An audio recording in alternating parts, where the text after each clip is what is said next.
Ahoy from BA. This is a Rorschach Ocean update from the 23rd of December 2025, a summary of what's going down in the 70% surface of the Earth covered in salt water. Let's kick off this edition with an update to a story from our previous show as the US continues seizing oil tankers near Venezuela as part of the sanctions it implemented against the country. On Saturday the 20th, the US Coast Guard boarded a second Panama-flagged vessel with Pentagon support, although it was not on the public US sanctions list. Since the ship's last dock was in Venezuela, US authorities suspected it had been transporting Venezuelan crude. The following day, US authorities seized a third vessel as it was en route to Venezuela to load oil.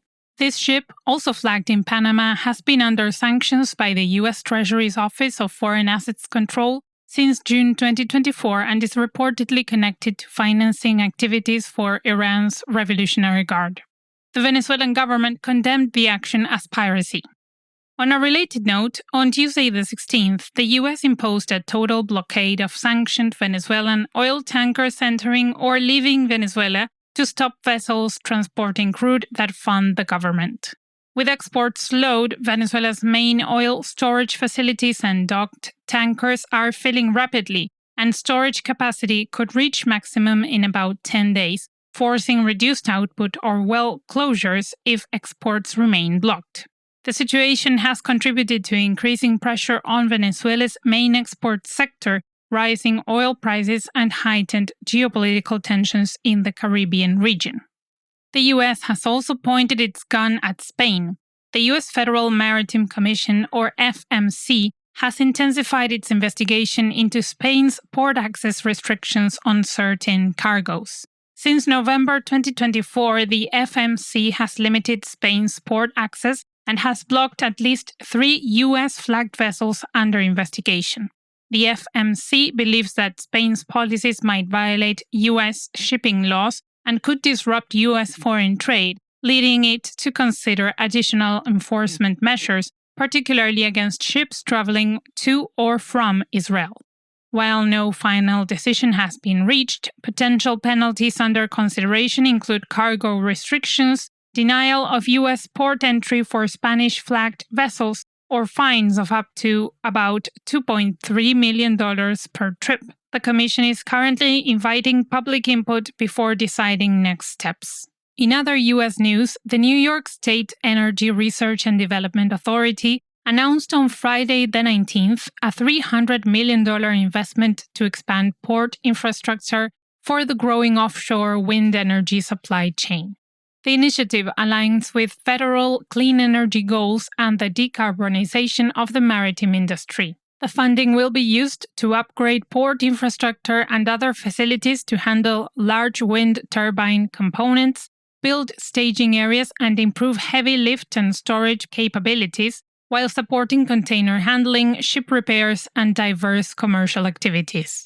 Officials expect the upgrades to create jobs, strengthen maritime logistics and shipping services, and attract related manufacturing. On the other side of the world, Chinese maritime authorities have issued the first-ever penalty to a foreign ship for illegal use of SpaceX's Starlink satellite internet service within Chinese territorial waters. During a routine inspection, Chinese officials identified a Starlink satellite terminal still transmitting data after the ship entered Chinese territorial waters, violating national telecommunications and radio regulations. China has banned Starlink because it transmits data directly to foreign satellites and bypasses state-controlled gateways, which China views as a national security threat. More on China, as in 2025, the country greatly expanded its container shipping via the Arctic with a record of 14 trips between Asia and Europe.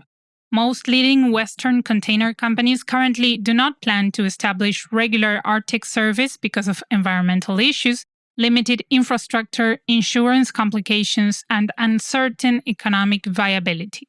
However, China and Russia are increasingly confident in the seasonal Arctic route, which can reduce Asia-Europe transit times compared to the Suez Canal. China had 11 Arctic container shipping trips in 2024 and 7 in 2023. Chinese carriers plan further expansion in 2026. Speaking of Russia, President Putin said Russia has simultaneously deployed all 8 of its nuclear-powered icebreakers for the first time to maintain Arctic winter shipping lanes in the Gulf of Ob and the Yenisei Gulf. The deployment aims to facilitate the year-end transportation of oil, liquefied natural gas, and minerals from the Arctic to address Russia's urgent shortage of oil tankers.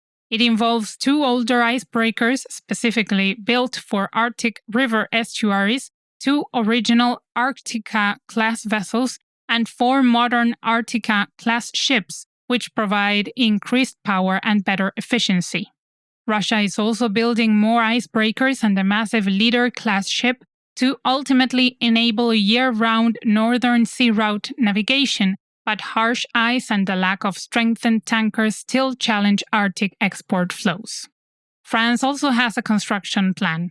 On Sunday the 21st, French President Emmanuel Macron confirmed plans to build an aircraft carrier to improve France's maritime power and defense autonomy amid global tensions. The program costs around $12 billion and aims to build and operate a new next-generation nuclear-powered aircraft carrier to replace its aging carrier by 2038. The vessel will be the largest warship ever built in Europe, carrying about 30 combat aircraft and 2,000 personnel.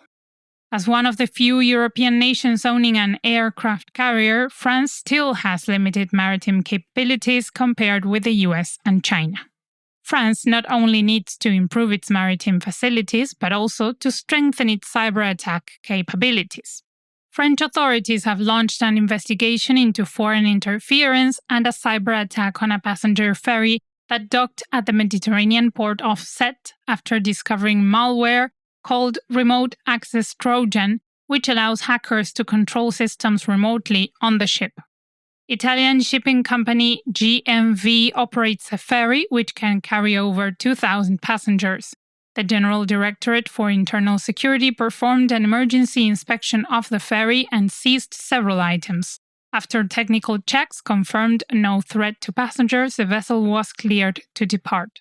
French authorities arrested a Latvian crew member and a Bulgarian suspect was later released.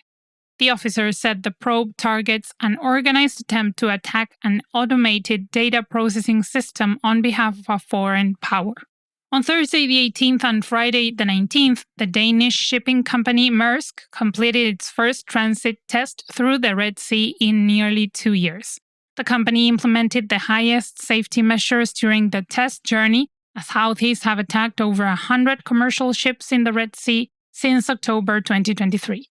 Maersk highlighted that while the test was successful, it is not a signal of a full return to regular transits, but it may lead to a step-by-step resumption if conditions remain safe. Meanwhile, the US President Donald Trump unveiled plans to create a new class of US Navy warships on Monday the 22nd. The program is part of a broader Golden Fleet initiative intended to expand American naval power. The Trump-class battleships are the main highlight of the program and are said to be 100 times more powerful than current battleships. The program would start with 2 large vessels and eventually build an estimated 20 to 25 ships equipped with advanced weapons like nuclear-armed sea-launched cruise missiles. And to close this edition, Reuters energy columnist Ron Busso argues that the recent drop in oil prices is due to the surge in crude supplies at sea rather than geopolitical tensions in Russia or Venezuela. Data show that about 1.3 billion barrels of crude are held at sea, which is the highest since April 2020. Slower tanker speeds also reflect this oversupply, which means even more millions of barrels have been stored on tankers for extended periods, indicating buyers are struggling to find storage or outlets. The author mentioned that although Russian and Venezuelan politics cause buyers to hesitate, the more lasting downward pressure on prices comes from the higher output of US, Gulf, and tanker stocks. And that's it for this week. Thank you for joining us. We just want to say a huge thank you to everyone who's been listening, subscribing, and sharing their thoughts with us. Your support keeps us going, and we are grateful for every one of you. Happy holidays! See you next week.